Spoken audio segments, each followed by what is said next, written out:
ఈశ్వర్ ప్రసాద్ గారు high court advocate, ఆయన సమాజ సేవకు ఎక్కువ తిరుగుతూ ఉంటాడు. వారిని కూడా వేదిక మీద రావాల్సిందిగా కోరుతున్నాం. అదేవిధంగా పంపన సత్యనారాయణ గారు సర్వీస్ కమిషన్లో డిప్యూటీ సెక్రటరీ చేసి రిటైర్ అయ్యారు.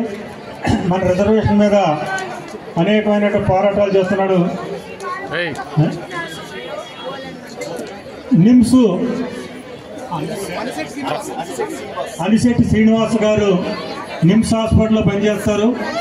ఇందాక కూడా వారి గురించి చెప్పడం జరిగింది. నిమ్స్లో ఏదన్నా అవసరం ఉంటే వారికి ఫోన్ చేయండి, దగ్గరుండి అన్నీ భోజనానికి వెళ్ళాల్సిందిగా కూర్చున్నాం. వంట మనిషి కూడా మన నాగేశ్వరరావు గారు, ఆయన కూడా అయ్యప్ప మాలతోనే చాలా దీక్షగా నిష్టగా చేయడం జరిగింది. మీరు వెళ్ళి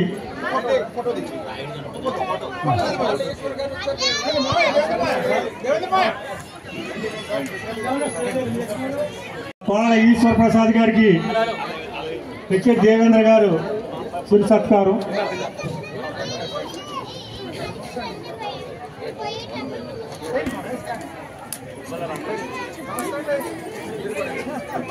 పంపన సత్యనారాయణ గారికి, అదేవిధంగా చింతపల్లి ప్రసాద్ వారు సన్మానం చేయాలి. మీరు ఎవరైనా సరే ఆఫీస్ బార్ అందుబాటులో ఉంటే మీరే ఈ సాల్వా తీసుకుని సత్కరించండి. బాగుంటుంది. గుబ్బల వెంకటరమణ కుత్బుల్లాపూర్ వారిని కూడా సత్కరించాల్సిగా కోరుతున్నాం. రాయుడు గణపతి, గాజుల రామారావు ప్రెసిడెంట్, అదేవిధంగా కుడుపూడు భాస్కర్, దేవేంద్ర నగర్ భాస్కర్, పాలా శ్రీనివాసరావు, గాజుల రామారావు.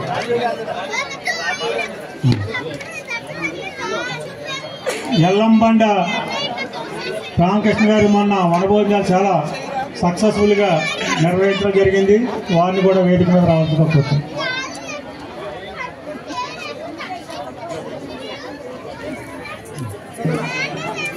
కుత్బుల్లాపూర్ నుంచి రామదాస్ గారు, శ్రీనివాస్ గారు ప్లీజ్. ఆయనకి కృష్ణ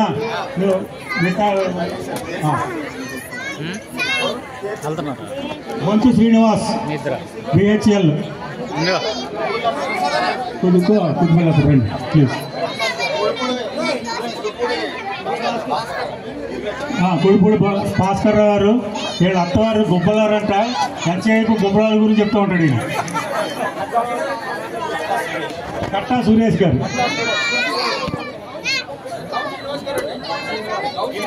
కౌరి శ్రీనివాస్ గారు ప్లీజ్ సార్. కౌరి శ్రీనివాస్ ఈయన మంచి వైఎఫ్సిఐకి చాలా బాగా ఉపయోగపడుతూ ఉంటాడు ఈయన. కౌరి శ్రీనివాస్ గారు. ఎల్లంబండ రామకృష్ణ గారు,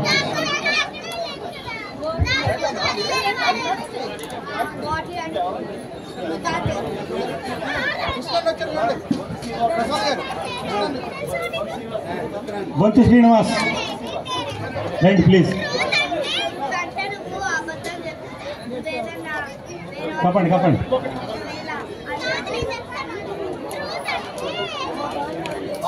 పాలా శ్రీనివాస్ గారు. కేవలం మరి ఎక్కువ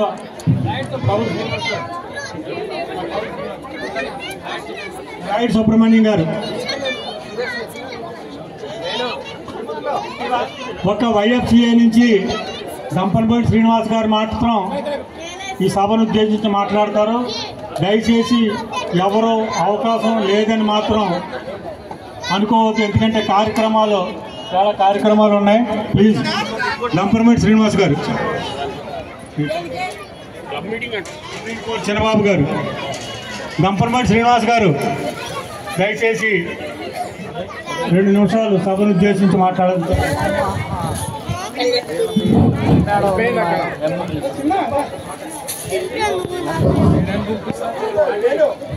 జై శెట్టి బల్జ, జై శెట్టి. ప్రతి ఒక్కరికి కూడా నా హృదయపూర్వక ధన్యవాదములు. ఇది ఈ సంవత్సరం వనభోజనాల ఆఖరి పండుగ. మళ్ళీ భోజనం చేద్దామన్నా దొరకదు, అవునా కాదా?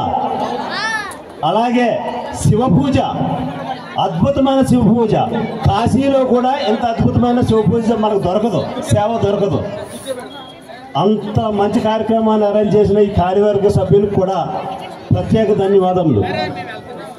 ఈ కార్యక్రమం చేయాలంటే కనుక ఎంత శ్రమ పడాలనేది ప్రతి ఒక్కరికి తెలిసిన విషయమే. ఈ నెలలో ఎన్నో వనభోజన కార్యక్రమాలకు అటెండ్ అయ్యాము. అన్ని కార్యక్రమాల్లో కూడా ప్రతి ఒక్క సంఘం కూడా చాలా అద్భుతంగా, చాలా ఆనందంగా వనభోజన కార్యక్రమాలు నిర్వహించారు అని చెప్పుడుగా మనందరం కూడా చాలా గర్వపడాలి. ప్రతి సంవత్సరం కూడా, అన్ని సంవత్సరాల కంటే కూడా ఈ సంవత్సరం చాలా అద్భుతంగా జరిగింది అన్ని ఏరియాల్లో కూడా. అంటే క్రమేపీ మనందరం కూడా యూనిటీని పెంచుకోవడమే కాకుండా ఐక్యతకు మారుపేరుగా ప్రతి ఒక్కరికి కూడా నిలుస్తున్నాము. అలాగే ఇందాక మన బీసీ రిజర్వేషన్ గురించి చెప్పారు పివి సత్యనారాయణ గారు. అతి త్వరలోనే మనకి బీసీ రిజర్వేషన్ వస్తుంది అని మొన్న మేము బీసీ కమిషన్ దగ్గర హాజరైనప్పుడు బీసీ కమిషన్ చైర్మన్ గారు మనకి చాలా పాజిటివ్గా స్పందించి గవర్నమెంట్కి రిపోర్ట్ ఇవ్వడం కూడా జరిగింది. ఎందుకు ఇచ్చారంటే కూడా ఎలక్షన్ మూమెంట్లో కూడా మనకి మేనిఫెస్టోలో పెట్టాం కాబట్టి మేనిఫెస్టోకి కట్టుబడే ఉంది గవర్నమెంట్ అని కూడా చెప్పడం జరిగింది. అతి తొందరలోనే బీసీ రిజర్వేషన్ పొందామని చెప్పేసి మనందరం కూడా ఆనందిద్దాం. ఇదే పండుగనే వచ్చే సంవత్సరము బీసీ రిజర్వేషన్ పొంది అత్యధిక సంఖ్యలో పార్టిసిపేట్ చేసి మన విజయోత్సవ సభలు జరుపుకుందామని కోరుకుంటూ ఈ అవకాశం ఇచ్చిన గౌడ చెట్టుపల్లి కార్యవర్గ సభ్యులందరూ కూడా ప్రత్యేక ధన్యవాదాలు తెలుపుతూ సెలవు తీసుకుంటున్నాం. Thank you.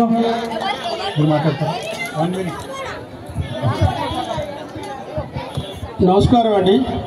ఈ వనభోజనాలకు గౌడ చెట్టుపల్లి వనభోజనాలకు విచ్చేస్తున్న సోదరులకు, మరి సంఘం హైదరాబాద్ నలుమూలల మన సంఘ సభ్యులు అశేషంగా హాజరైన వారికి అందరికీ నా అభినందనలు. అదే ఒక్క నిమిషం, మా ప్రెసిడెంట్ గారు నాకు 1 మినిట్ ఇచ్చారు. నేను అర నిమిషాలు కంప్లీట్ చేస్తాను. మా ప్రెసిడెంట్ గారు పివి సత్యనారాయణ గారు, మరి వైఎఫ్సీ ప్రెసిడెంట్ గారు దంపరమణి శ్రీనివాస్ గారు, లీగల్ ఎక్స్పర్ట్స్, వీళ్ళందరూ కూడా బీసీ చైర్మన్ మనకి హామీ ఇచ్చారు అంటున్నారు. అది నేను నమ్మటం లేదు. కారణం ఏంటంటే మన టార్గెట్ రేవంత్ రెడ్డి గారు ఆయన పాదయాత్ర చేసినప్పుడు మనకి ఒక అద్భుతమైన ఆయన సానుకూలంగా మాట ఇచ్చాడు. అంచేత మన రేవంత్ రెడ్డి గారు అపాయింట్మెంట్ తీసుకోండి. నేను అంచేత మా వైఎఫ్సీ ప్రెసిడెంట్ గారిని, మా పివి సత్యనారాయణ గారిని, లీగల్ ఎక్స్పర్ట్స్ను, మా సంఘ సభ్యులను నేను నా రిక్వెస్ట్ ఏంటనగా, రేవంత్ రెడ్డి గారు ప్రస్తుతం మన ముఖ్యమంత్రి గారు అయినటువంటి రేవంత్ రెడ్డి గారు మీరు అపాయింట్మెంట్ తీసుకోండి. రేవంత్ రెడ్డి గారిని నిలదీద్దాం, యథార్థంగా అడుగుదాం. ఆయన అన్నాడు మీకు హక్కు కోల్పోయారని, అంచేత ఇంతవరకు ఆయన ఎందుకు పెట్టించలేదు, నిలదీద్దాం. అంచేత దీనికి మీరు అందరూ సహకరించాలని కోరుచున్నాం. నాకు ఇచ్చిన 1 మినిట్ అయిపోయింది. ధన్యవాదములు. సార్ రండి, అందరూ ఒకసారి ఒక గ్రూప్ ఫోటో దిగాలి. ఇది అందరికీ గుర్తుగా ఉండాలి. రామకృష్ణారెడ్డి, దొంగ శ్రీనివాస్, అదేవిధంగా పితాని గోకుల్, టైగర్ శ్రీనివాస్. జై చెట్టుపల్లి, జై గౌడ చెట్టుపల్లి. సారీ అమ్మా, 2 మినిట్స్ తర్వాత మళ్ళీ మీకు అవకాశం. మన గౌడ్ చెట్టుపల్లి సంక్షేమ సంఘం ఆధ్వర్యంలో నడుస్తున్నటువంటి కార్తీక వనభోజన మహోత్సవానికి ఇచ్చేసినటువంటి అందరికీ సుపరిచితుడు, మన గౌడ్ సంఘ జాతీయుడు మధు యాస్కి గౌడ్ గారు. మన మదర్ను తలుచుకుంటే అవ్వని పని అంటూ ఏమీ లేదు. మనకి ఏదన్నా చిన్న సమస్య వచ్చినా కానీ మన మదర్నన్ను పట్టుకుంటే ముఖ్యమంత్రి గారి దగ్గరికి కానీ కేంద్రంలో మన సెంట్రల్లో ఉన్నటువంటి ప్రతిపక్షంలో ఉన్నటువంటి దిట్ట, ఎందుకంటే ఏఐసిసి మెంబర్ అయినటువంటి మధు యాస్కి గౌడ్ గారిని సాధారణంగా వేదిక మీదకి ఆహ్వానిస్తున్నాం సార్. మీరు నిజామాబాద్లో గత 2 సార్లు ఎంపీ అయితే రాబోయే రోజుల్లో మదన్న గారు మంచి ఉన్నత శిఖరాలకి వెళ్తారని మనం అందరూ కూడా ఆశిద్దాం. ఎందుకంటే ఆయన కెపాసిటీ క్యాలిబర్స్ ఉన్నటువంటి నాయకుడు. కమిటీ సభ్యులంతా కూడా దయచేసి రండి. మన కమిటీ సభ్యులంతా కూడా వేదిక మీద రావాల్సిందిగా మన మదన్న గారిని సన్మానించుకోవాలి. ముఖ్యంగా మన తీసేసినటువంటి పెట్టించినటువంటి నాయకుడు మన మధు యాస్కి గౌడ్ వారి స్వరం వల్లే ఆ రోజు కాంగ్రెస్ పార్టీ ప్రణాళికలో మరి మన తీసేసిన రిజర్వేషన్ తిరిగి కల్పించాలని పెట్టడం జరిగింది. దాని ప్రకారంగా బీసీ కమిషన్ వారితో కూడా మాట్లాడటం జరిగింది. మధు యాస్కి గౌడ్ గారు బీసీ కమిషన్లో కూడా వారు మనకి హామీ ఇచ్చారు. మీరు చెప్పినటువంటి అన్ని కూడా మేము నోట్ చేసుకున్నాం. తప్పనిసరిగా మేము సీఎం గారి దృష్టికి పాజిటివ్గా రికమెండ్ చేస్తాం అని చెప్పినట్టు మొట్టమొదటి కమిషన్ ఏదన్నా ఉందంటే ఒక్క నిరంజన్ గారి ఆధ్వర్యంలో ఉన్నటువంటి కమిషన్ మాత్రమే.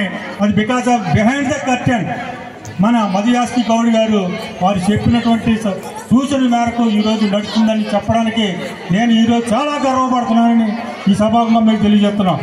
మొన్న ఒకసారి ఫోన్ చేసినప్పుడు మధు యాస్కి గౌడ్ గారు, సత్యనారాయణ గారు మీరు తక్కువ చేసుకుంటున్నారు, మీరు ముందుకు రండి, నన్ను కలుపుకు మీరు ఎక్కడ రమ్మంటే నేను అక్కడ ట్రైన్ వస్తానని కూడా చెప్పడం జరిగింది.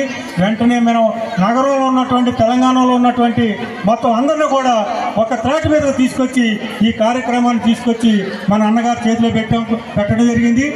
నాట్ ఓన్లీ రిజర్వేషన్, ఎవరికి ఏ ఆపద జరిగినా కానీ ఆయన సొంత డబ్బు ఖర్చులతో కోర్టులో కేసులేసి మరి వాదిస్తున్నటువంటి, ఎందుకంటే ఆయన హైకోర్టులో అడ్వకేట్గా కూడా లాయర్ ప్రాక్టీస్ చేసినటువంటి ఆయన మరి అమెరికాలో ఉన్నత చదువులు చదివి మరి వెనక్కి వచ్చి ప్రజాసేవలో మరి 2 times నిజామాబాద్ నుంచి ఎంపీగా గెలపడం జరిగింది. ఇప్పుడు మన ముందుకు రావడం జరిగింది. మన అదృష్టం బాగలేదు. మన అదృష్టం బాగుంటే ఈరోజు మదన్నే నేనే మదన్న అనే విధంగా మన అందరూ కూడా చెప్పుకునే పరిస్థితి పుట్టులో మిస్ అయింది. రాబోయే రోజుల్లో మదన్నని ఉన్నత స్థాయిలో చూస్తామని మన గట్టిగా ప్రగాఢ విశ్వాసంతో ఉన్నాం. అదేవిధంగా మనం పయనించాలని కూడా ఆశిస్తూ మన మధు యాస్కి గౌడ్ గారిని ప్రసంగించవలసిందిగా కోరుతున్నాం.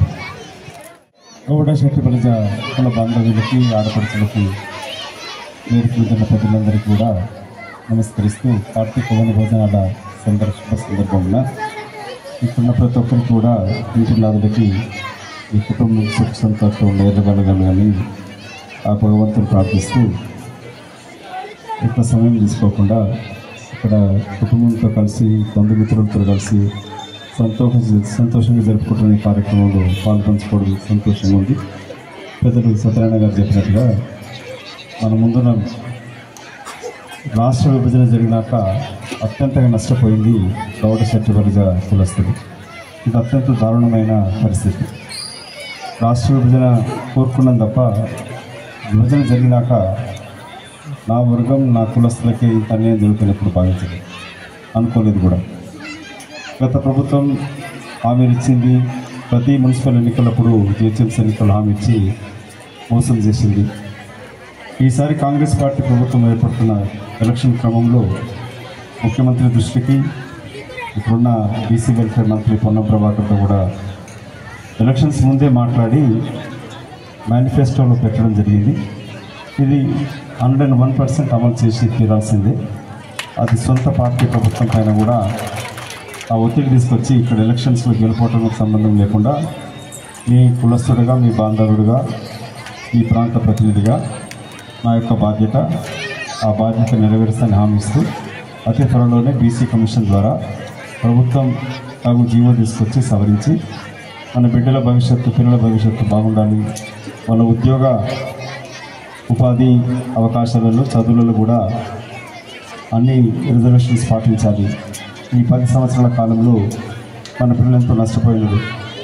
ఇది సరిదిద్దుకొని కాంగ్రెస్ పార్టీ రేవంత్ రెడ్డి గారి నాయకత్వంలో ప్రభుత్వం సరిచేస్తున్న పూర్తి విశ్వాసం, నమ్మకం. అది చేర్చేదడంలో మీ ప్రతినిధిగా నా యొక్క బాధ్యత ఉంటుందని నెరవేరుస్తూ నెక్స్ట్ వచ్చే వనభోజనాల కన్నా ముందు జీవో సవరించి ఇది తీరుతుందని చెప్పి ఆశిద్దాం. గతంలో మీ మంత్రి దగ్గర తీసుకోవడం జరిగింది. ముఖ్యమంత్రి గారు కూడా ఈ ప్రాంతం నుంచే ఎంపీగా ఎన్నికై వాళ్ళ ముఖ్యమంత్రి స్థాయికి ఎదిగినడు. వారికి కూడా సానుభూతి ఉంది. దీన్ని 101% అమలు చేసేటట్టు రీతిలో నాకు కృషి ఉంటుందని మనవి చేస్తూ మరొకసారి ఇక్కడ వచ్చిన బంధుమిత్రులందరికీ కూడా శుభాభినందనలు తెలుపుతూ కృతజ్ఞతలు.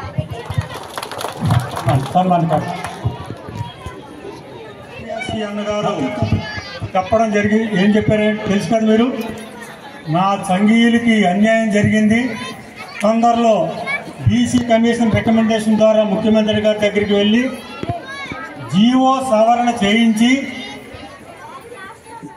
మనం గతంలో కలిసి ఉన్నటువంటి గౌడ, చెట్టుబలిజ, శ్రీశైన, కళింగ, కళాలి, అదేవిధంగా ఈడిగా కమ్యూనిటీలు ఏ విధంగా బీసీపీ రిజర్వేషన్ పొందుతున్నారో, కేసీఆర్ గారి ప్రభుత్వం ఏ విధంగా మోసం చేసిందో ఆ మోసాన్ని గమనించాం. మన మదియాసి అన్నగారు సరి చేయించానని చెప్పినందుకు వారికి హృదయపూర్వకమైనటువంటి కృతజ్ఞత తెలియజేసుకుంటూ తొందరలో వారి జీవో తీసుకొస్తారని ఆశిస్తూ వారికి మార్కెటింగ్ కమిటీ డైరెక్టర్ అన్నగారు చాలా సంతోషం.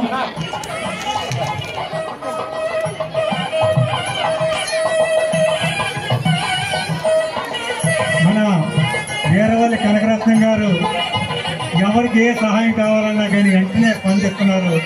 వీరికి అభిమానం మనమే అంటే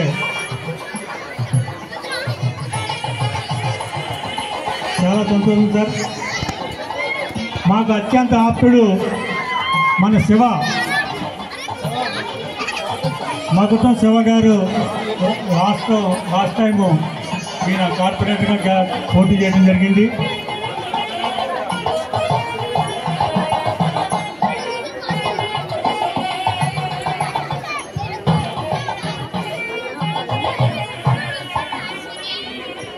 ప్రసన్న కృష్ణ